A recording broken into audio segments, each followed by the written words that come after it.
आज आम बनवा द लाजवाब रेशमी पराठा सहित पुदीना पतर चटनी बहुत ही टेस्टी एंड बहुत ही भल कॉम्बिनेशन यार आपण भी निश्चय ट्राई करेंगे। देखु कौन करवा मु गोटे बाउल्स रे किछि बॉयल होइतिबा पोटैटोस को लेकिन ताको भल भाव में ग्रेट कर दूची। ये मोर सबू पोटैटो गुड़ाक ग्रेट हो सारानी। तापर मु सेथिरे देबी किछि कंचा लंका एमती चॉप करके नेबे कंचा लंका नेबे एवं ता ऊपर देबी मु किछि धनिया पत्र आउ तापर किछि लूण देबी एवं चिली फ्लेक्स देबी आउ ता ऊपर मु किछि जीरा भी गोटा जीरा मध्य गोटे स्पून टे खन देबे। तापर आपण गोटे बाउल हबो आपणकर मैदा नियंतु बा अटा नियंतु जहाँ भी नहीं पारिबे आ ताकू भल भाव में नीड करेंगे। एथिरे बिल्कुल भी पानी यूज करेंगे, यहाँ ऑटोमेटिक ही बढ़िया से गोटे डो तैयारी हो जाई परिबो। देखंतु ये मोर बहुत सुंदर डो टी तैयारी हो गला और ताकू टिके तेल रे ग्रीस करिकी मु ताकू किछि समय पर्यंत ताकू ढक्कन दे रेस्ट रे छाड़ी देबी। बस रेस्ट छाड़िया द्वारा मो पराठा गुड़ाक बहुत ही सॉफ्ट हबो। आउ देखंतु एथिरे मु तार छोट छोट बॉल्स नेली आउ से बॉल्स गुड़ाक अल्प किछि मैदा दे ताकू भल भाव में एमती बेली देबी।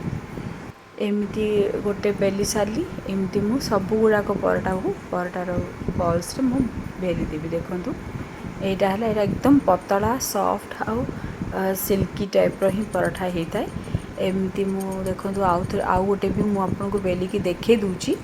देखंतु एटा बहुत ही पतला हबो आ बहुत ही सॉफ्ट हबो। आपण गोटे राति रखिला परे मध्य तार सॉफ्टनेस रे कोनोसी चेंजेस आसीबोनी। तापरे तापा गरम करी सेटा को दी आडू सेकी देबे एवं अल्प किछि घी बा तेल नहीं ताकू भल भाव में सेकी देबे। देखंतु बहुत ही टेस्टी लागिबो ए पराठा। आपण को जदि मोर ये पराठा रेसिपी भल लाउची तो काइंडली लाइक शेयर सब्सक्राइब करिया को जम्मारू भूलिबेनी।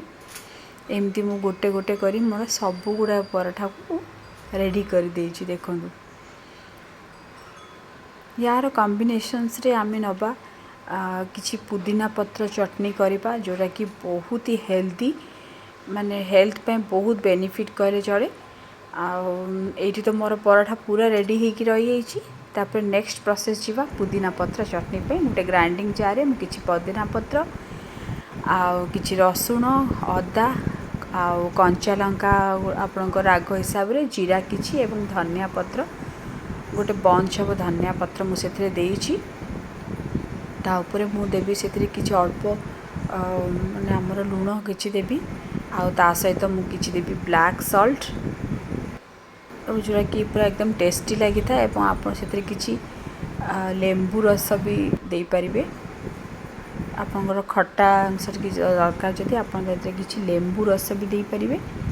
आउ से ब्लेंडिंग करने पानी बदल रे आपण आइस क्यूब यूज कर पारिबे जो थी कि आमर पुदीना पत्र एकदम ग्रीन ही होकि रहिबो। देखंतु एटा को मु नै कि बढ़िया से ब्लेंड कर देबी एकदम चिकन करी बाटी देबी। एठी मोर बनिगला पुदीना चटनी रेडी हो सारानी। देखंतु तापर ताको मु गोटे बाउल्स रे ट्रांसफर करी गोटे पुदीना पत्र दे से सर्व कर परिबी। एठी आपण तो कहिबे पुदीना पत्र चटनी रेसिपी आपन को केमती लागिला। एठी मोर रेशमी पराठा को पुदीना पत्र चटनी एकदम रेडी हो सारी। आपन जदि नुआ रे देखछोदी तो काइंडली सब्सक्राइब करिवे आ कमेंट रे जणाइबे केमती हेछि। Thank you.